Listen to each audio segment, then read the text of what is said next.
whistle open the front door first. If you see a tall, dark streak of light running...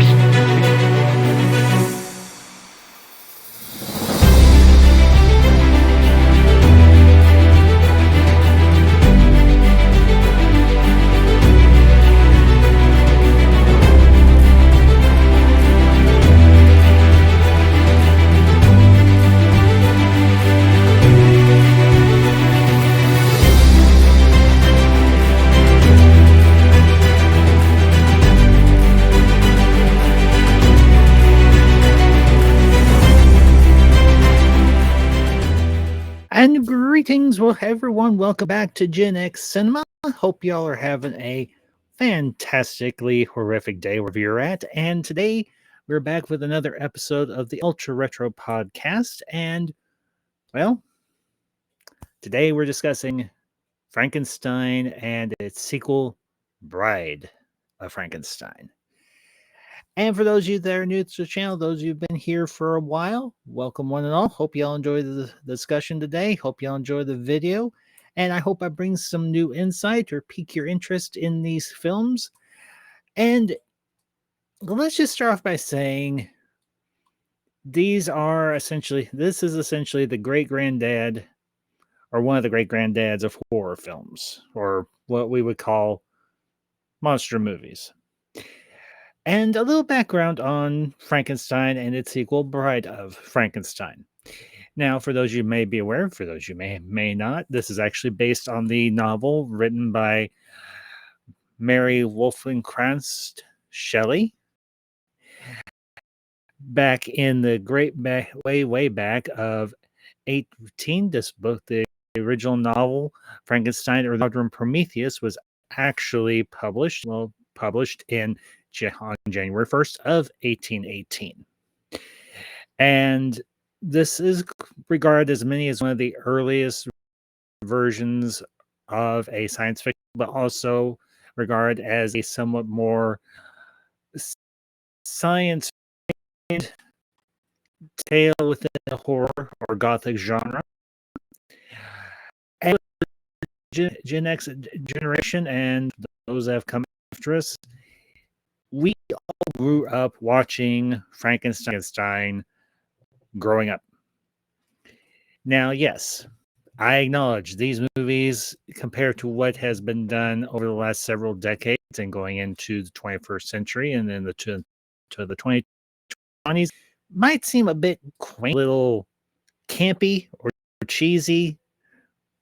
But what was done with these movies actually for the time, and I think even to today, still holds quite a bit of weight within the cinema sphere, and those of us that discuss film and who love and especially love the horror genre.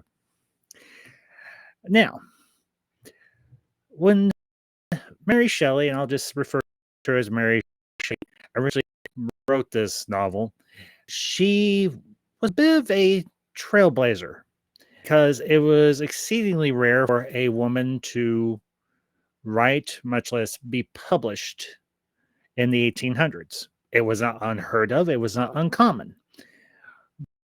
But Mary Shelley's foray to the science fiction was a bit unique for her time.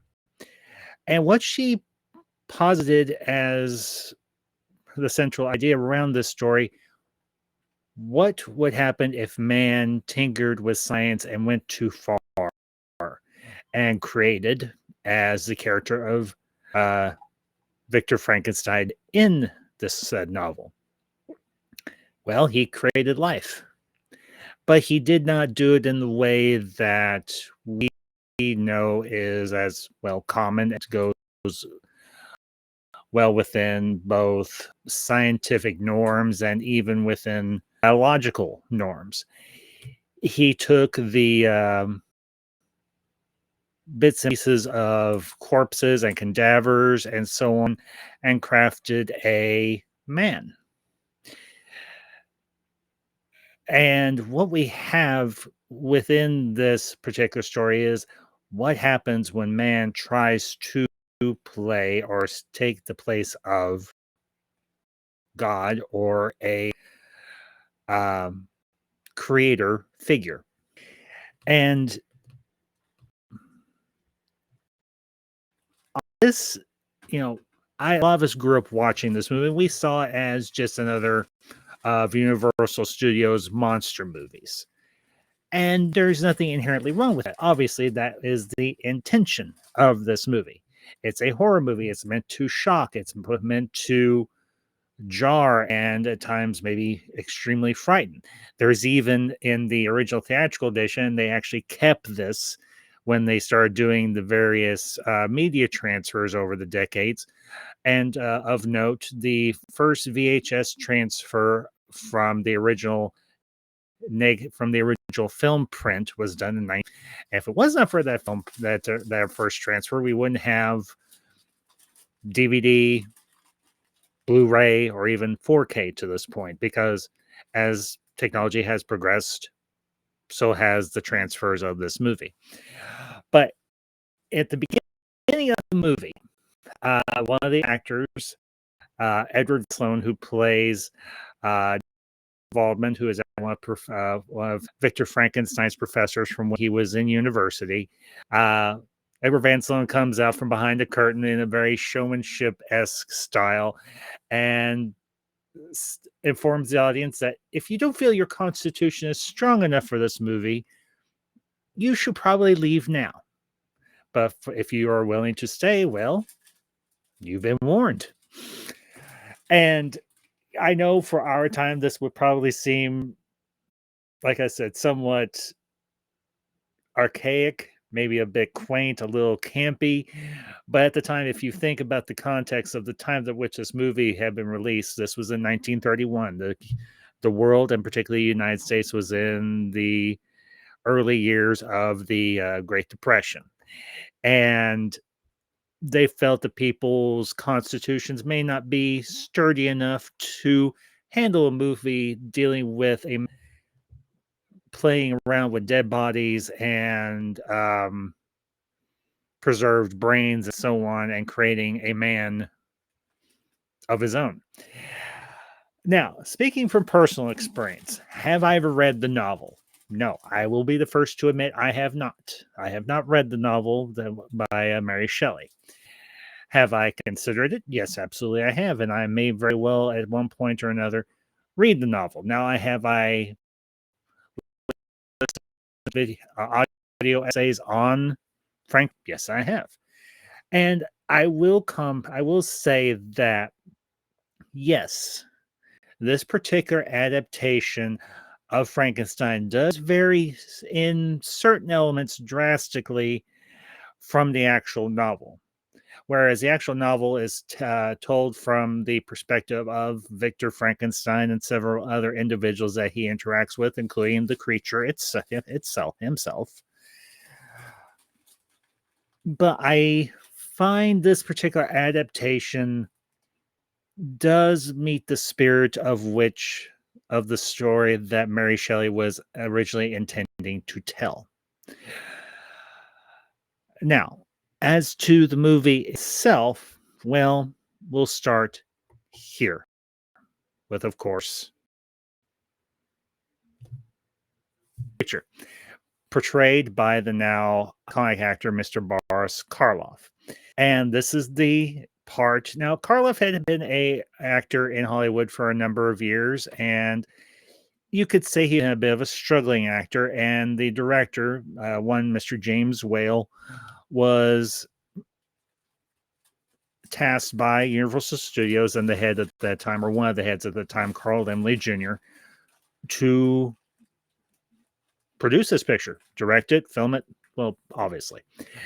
And he kept he had the majority of his cast. He had Victor Frankenstein, he had Professor Waldman, he had Fritz, the assistant to Victor, he had Elizabeth, the love interest, and so on.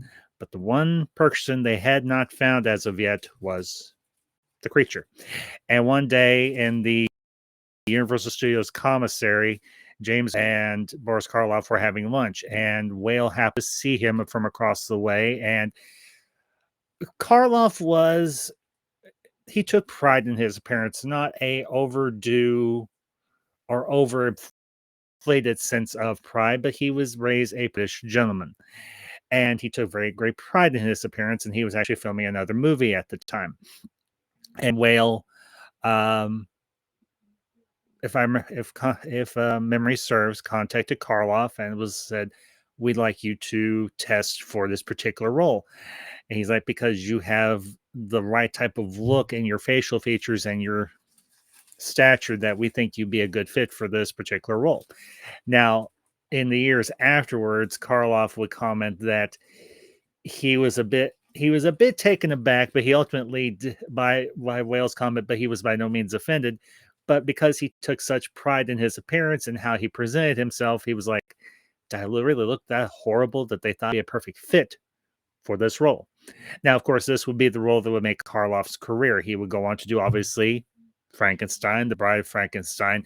He would eventually end his run as the creature, but he would continue on within the horror and the gothic movie genre for those of us, and for those of you that probably recall this, he would later go on to do the voice of a very iconic animated character, that of course being the Grinch from Dr. Seuss's The Grinch That Stole Christmas. Karloff was an actor who kept up with the times and the evolution of technology and the evolution of entertainment in particular. And while he started off in the old black and white cinema, the old Hollywood system, he always tried to stay in step so that he would always remain a viable commodity as an actor. And he had a somewhat jovial, I think him and both Bela Lugosi would agree on this, a very jovial, although very respectable rivalry with one another. For those of you who know, Bela Lugosi, of course, portrayed Dracula in the original 1930s film titled, obviously, Dracula. And Lugosi was actually considered for the part of the creature, but they decided against it because Lugosi had done such a wonderful job portraying Dracula that they were worried that the audience would not see Victor Frankenstein's creation. They would just see Bela Lugosi in different makeup. However, this movie, I mean, we all know the one particular scene where it's right after they have sent, where Victor and Fritz have sent the creature up into the storm, up to the top, the lofty heights of the tower where Victor is doing his experiment. And we all remember the iconic line, "It's alive, it's alive, it's alive, it's alive." And I think that's one of the most, honestly, I think a lot of people would agree, that is one of the most iconic quotes or scenes within cinema. Now, James Whale, the director, he wanted to portray this in a very serious light. He wanted this story to be taken seriously. He didn't want to just be another campy or goofy horror movie or creature feature, as we would call it today. He wanted it to have real weight and a real sense of purpose with the story that he is telling. And he wanted to be at least as faithful as he could be to the novel that Mary Shelley had wrote. So he put together a cast that he felt would bring these characters to life. Of course, you have the iconic Colin Clive here as Victor Frankenstein, who of course returned, and we'll be discussing also Bride of Frankenstein here shortly, as Victor Frankenstein in both films. You of course have Boris Karloff as the creature, and I'll bring up this here. You had Mae Clark as Elizabeth. You had Edward Van Sloan just to the right of Fritz as Dr. Waldman, Henry's professor. And there's another interesting scene, and a little bit of background on James Whale himself, the director. He came originally from Britain, which a lot of the good directors back in those days, in fact, did. Not to say that there weren't good American directors, but this was a time when directors were coming overseas from Britain or Europe or whatever, and even English or European films were heavily influencing America's cinema. And there is a exchange between Victor and Professor Volman, Elizabeth, and I can't recall his name. Sir Victor Moritz, the gentleman in the middle, and Victor says, "What an interesting scene! One sane man, three seemingly insane taters." And is, of course, he is referring to the fact that he has this audience with him now to watch the nation of his work, bringing this creation put together from corpses and so on, and is now going to bring to life. And for me, the reason this particular scene is interesting is the fact that Henry is portrayed on the brink of a breakdown, or he's become somewhat deranged, not psychotic, but deranged in his obsession with creating this being from his own genius, from his own hands, circumventing biological science and how the natural order of things is done according to what we Christians would regard as God-given creation. The procreation by normal means as we know it. But it is, in fact, no one here is necessarily changed or insane, except for maybe Fritz, because Fritz is not all exactly there. He's very, after the creature does gain sentience, does gain life, he treats the creature very badly. He whips it, he beats it, he chains it up and mistreats it, and so on. In the end, Fritz is killed just because he torments the creature so much. But the other interesting thing, I want to come back to this image here. The creature is not inherently malevolent. It is not evil. It doesn't understand why it's here. It doesn't understand why it's been life. It doesn't understand.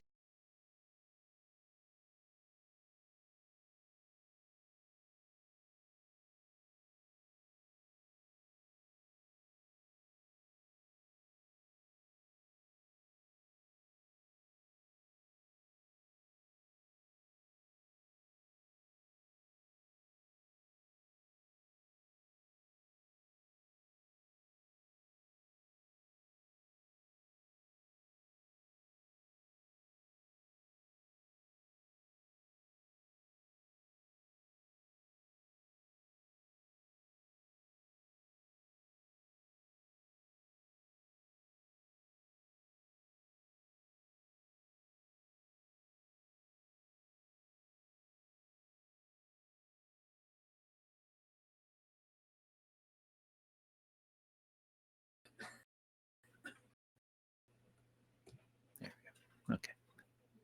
As I was saying, the thing to be noted here is that the creature is not malevolent. He is not evil. He is trying to seek to understand the world around him, why he is here, why he has been brought to life. And you see it through Karloff's performance, which is by and large nonverbal. And that is another change that is made from the novel by Mary Shelley and obviously the film here. The creature does not speak. In fact, the creature does not speak until almost 15 to 20 minutes into Bride of Frankenstein, whereas in the novel, the creature has the power of speech. Granted, it does take time, but it does eventually learn language. It learns to speak English and understand and communicate with others. But I think the real villain here in this story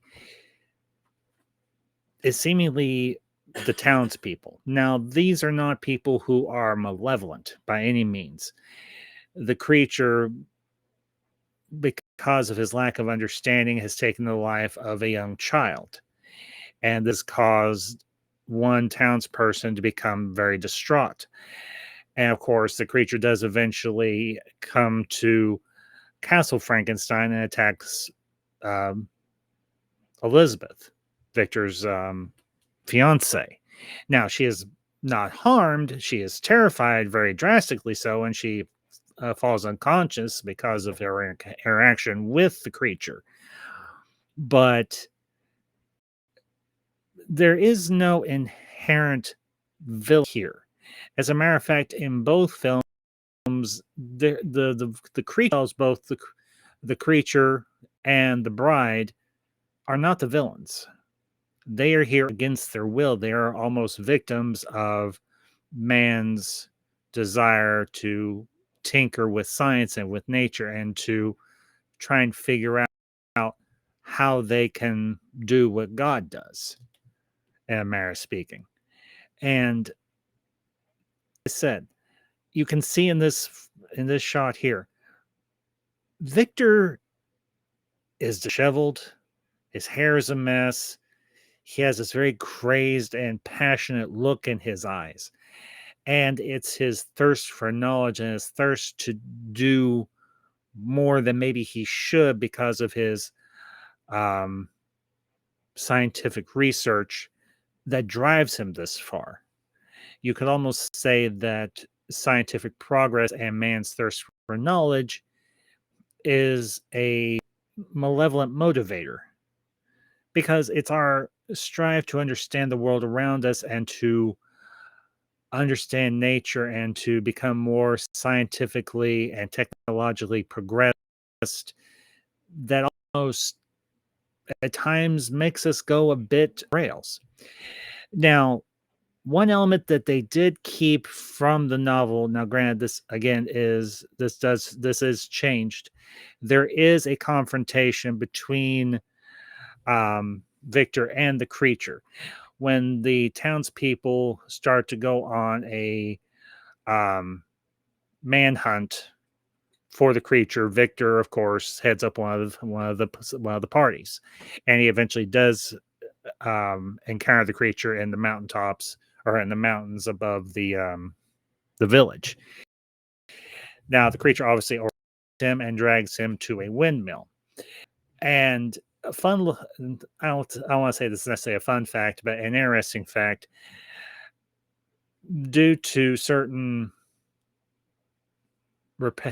due to a particular shot that Whale was trying to get just right, Karloff suffered rather severe. So something that he dealt with for the rest of his life. Now, he learned to deal with it, in the studios that he worked for after the fact were very understanding and worked with him because of this.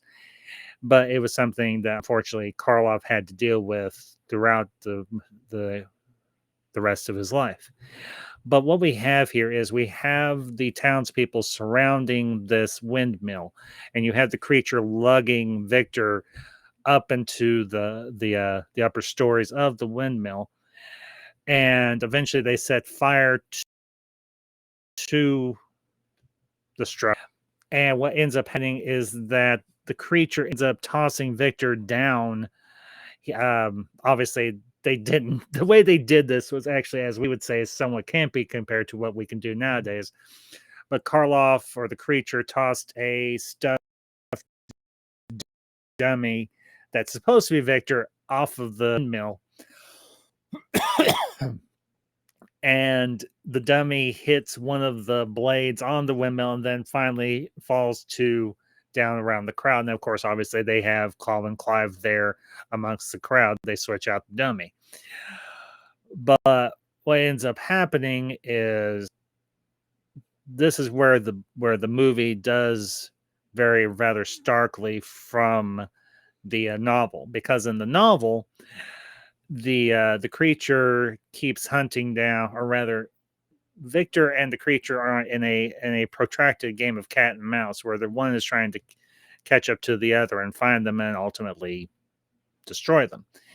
Now, in the novel, Victor eventually dies of exposure and exhaustion because he's tracked the creature all the way up to around the Arctic Circle, where a exploratory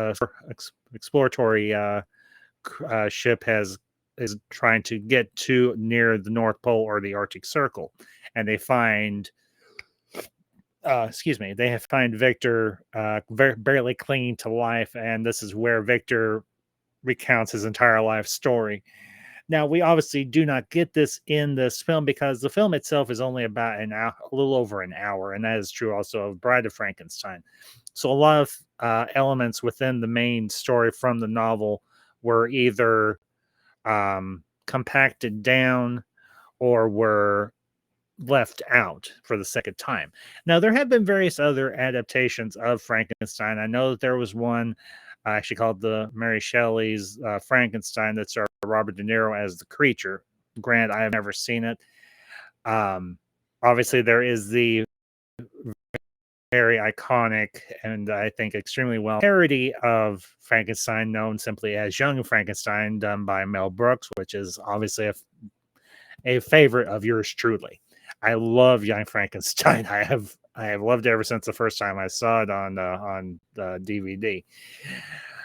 And I know there have been a few other TV movies done based around the story of Frankenstein and so on. But I think for a lot of us, this is the Frankenstein we connect with the most because it is extremely iconic. It's well directed. The effects for the time aren't bad, particularly the makeup effects. Now, granted, they didn't have the prosthetic and latex makeups that we have now. So a lot of the stuff that they had to do, they had to kit out.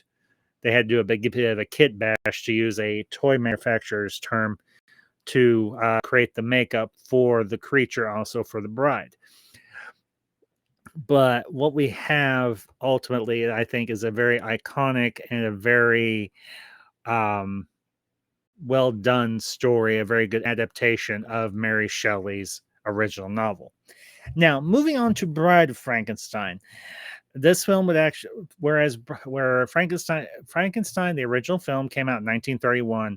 Bride of Frankenstein, if memory serves, came out in 1935.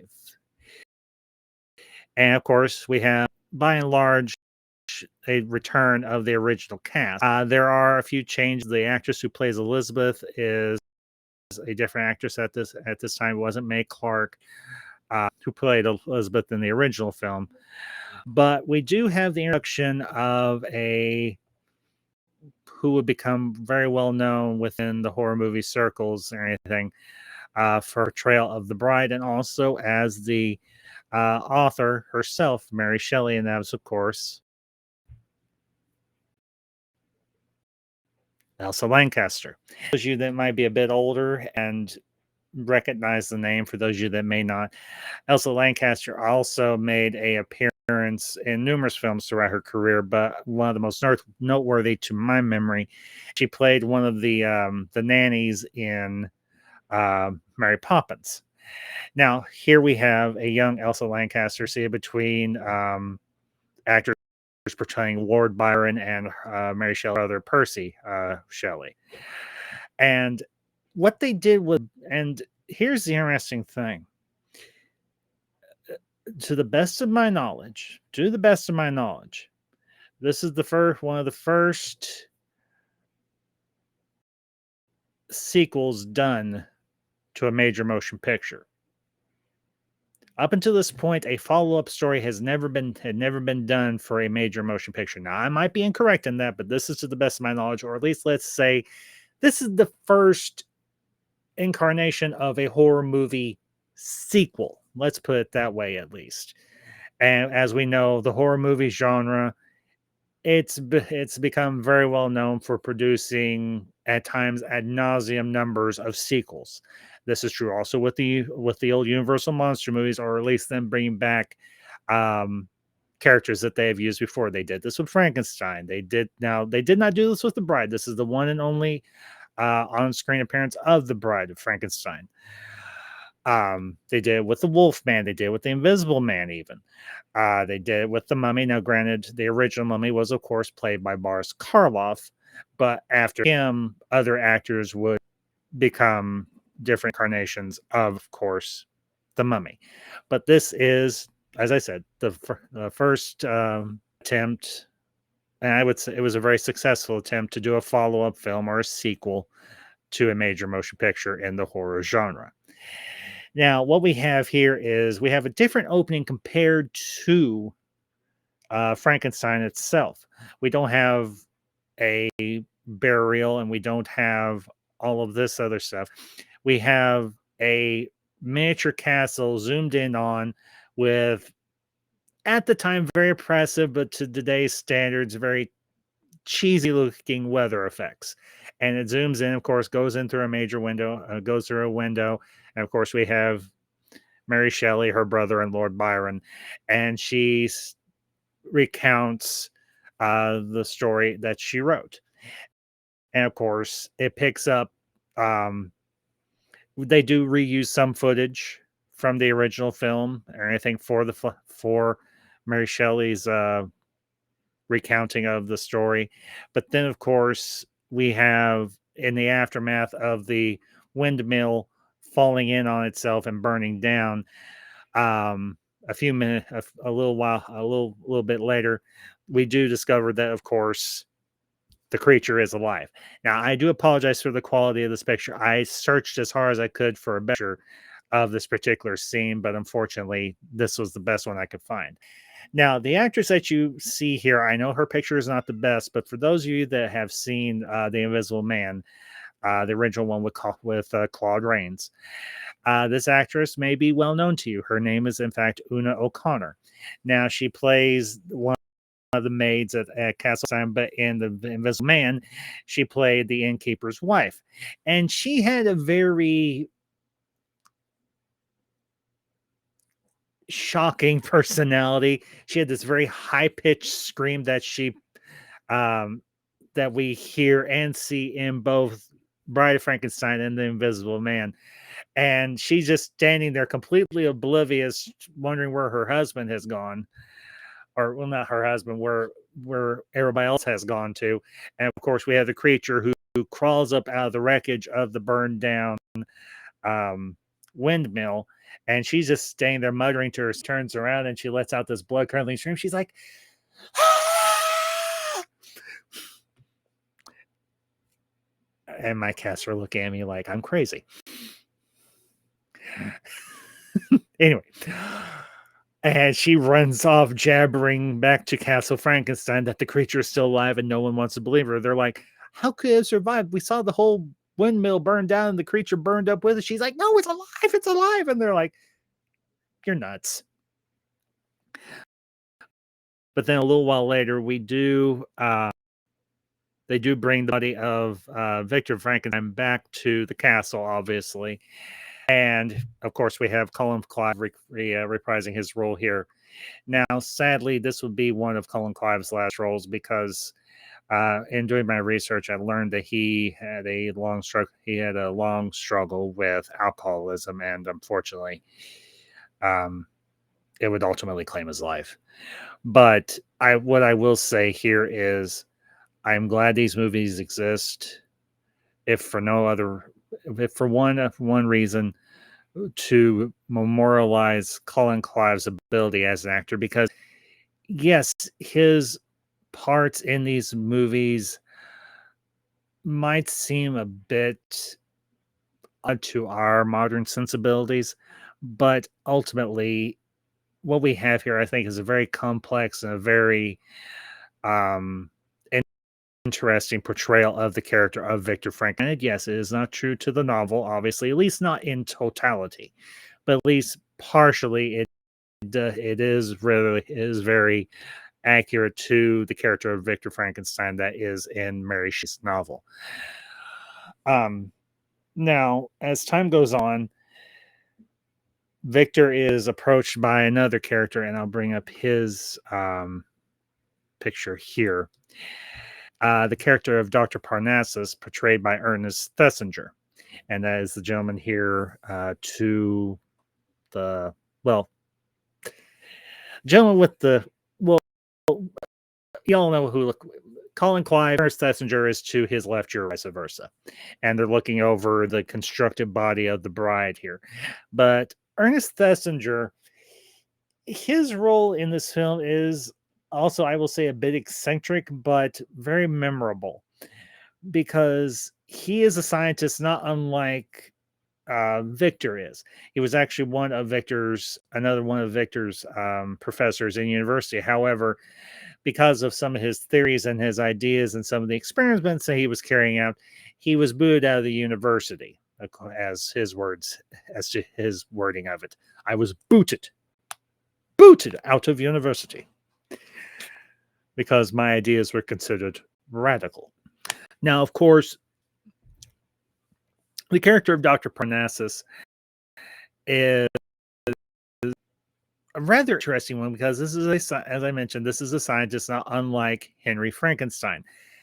However, he has carried his experiments off to a degree that some might seem a bit extreme. And even to Victor, because Victor realizes what he has tinkered with and what he's been meddling with. No normal mankind should not be doing. And essentially press gangs him into working with him again. And eventually the creature does discover Parnassus a crypt when they construct a suitable body for the bride. Parnassus and the creature, and at this point the creature has gained power of speech, and they force Victor to construct for the creature a bride, which is actually to the original novel, because there is no Dr. Parnassus in the novel. The creature says, look, either you create a companion for me, or I'm going to start killing off everybody that you care about and that you love. And Victor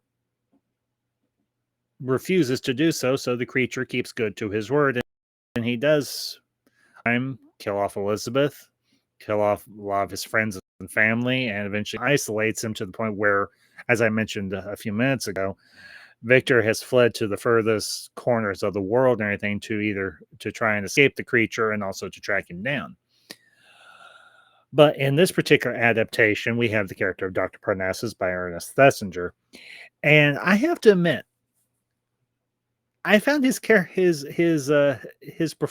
character rather interesting because he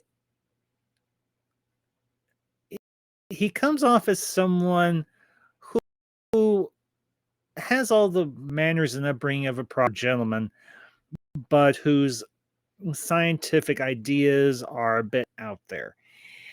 That doesn't necessarily make him dangerous, but it does make him a bit radical in his thinking. But what Thesiger did with the portrayal is he had this underlying layer of menace with Parnassus, but at the same time, he did have a bit of charm to him, which I think made the character even more engaging and appealing. Now, ultimately, as I have shown you here, the Parnassus and Frankenstein do eventually create a companion for the creature, but eventually the creature is captured by the townspeople. He is brought in and put in a dungeon, but he does eventually escape. And in his wanderings, he does eventually come across a seemingly kindred spirit. For those of you that have seen Young Frankenstein, you probably remember the scene with the creature and the blind monk in the woods, played by Gene Hackman.